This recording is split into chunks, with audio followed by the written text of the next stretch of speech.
Bom, pessoal, o exercício fornece para a gente 4 recipientes e esses 4 recipientes estão nas mesmas condições de temperatura e pressão, só que 2 deles apresentam um volume de 20 litros e os outros 2 têm um volume de 10 litros. A gente sabe, pelo princípio de Avogadro, que volumes iguais, nas mesmas condições de temperatura e pressão, vão apresentar o mesmo número de mols ou o mesmo número de moléculas, tá? Quando ele fala para a gente aqui a substância CO e a substância CO2, esse recipiente tem 20 litros, esse recipiente tem 20 litros. Então, quer dizer que você tem volumes iguais nas mesmas condições de temperatura e pressão. Então, eles vão apresentar o mesmo número de moléculas, ou seja, o mesmo número de mols. Vamos supor aqui, vamos supor o número de moléculas.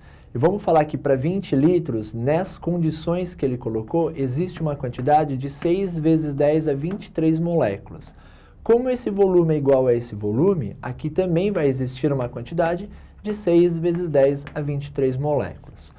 Só que os outros 2 recipientes de 10 litros têm um volume a metade dos outros 2 recipientes, ou seja, esse volume, esses 2 volumes é a metade desses 2 volumes aqui. E como todos estão nas mesmas condições, isso quer dizer que o número de moléculas desses 2 caras daqui vai ser a metade desses aqui. Então, se aqui a gente supôs que valia 6 vezes 10 a 23, aqui vai ser a metade, vai ser 3 vezes 10 a 23. E como esses 2 volumes são iguais, também aqui vai ser quanto? 3 vezes 10 a 23. Só que a gente está falando em número de moléculas. Eu também consigo fazer essa conta pensando no número de átomos que existe dentro do sistema. No caso do CO, cada molécula é formada por 2 átomos. Então, se eu tenho 6 vezes 10 a 23 moléculas, eu vou ter o dobro de átomos. Eu vou ter 12 vezes 10 a 23 átomos aqui. No caso do CO2, existem 3 átomos no CO2. Então, como são 6 vezes 10 a 23, em átomos eu vou ter o triplo, eu vou ter 18 vezes 10 a 23.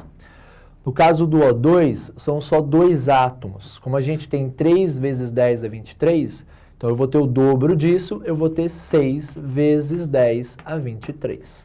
E por último, essa molécula apresenta um total de 6 átomos. Como eu tenho 3 vezes 10 a 23, em átomos eu vou ter 6 vezes isso daqui.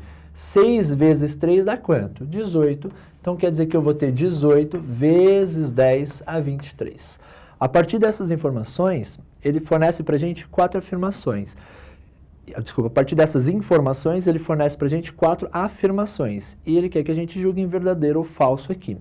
A primeira afirmação, ele fala que o número de moléculas de CO é igual ao número de moléculas de O2. Vamos dar uma olhadinha aqui.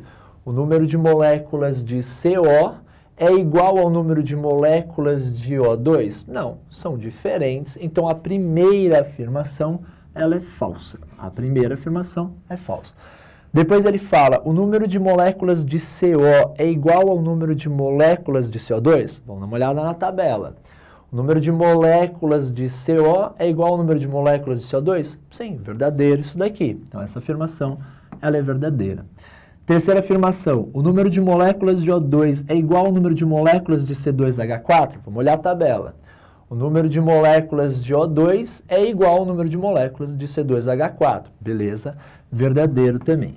E a última, ele fala que o número de átomos no recipiente do CO2 é igual ao número de átomos no recipiente de C2H4? Vamos dar uma olhadinha. Num frasco do CO2 existe 18 vezes 10 a 23 átomos e no frasco do C2H4 também 18 vezes 10 a 23 átomos. Então ela também é verdadeira. Gente, valeu, obrigado, até a próxima.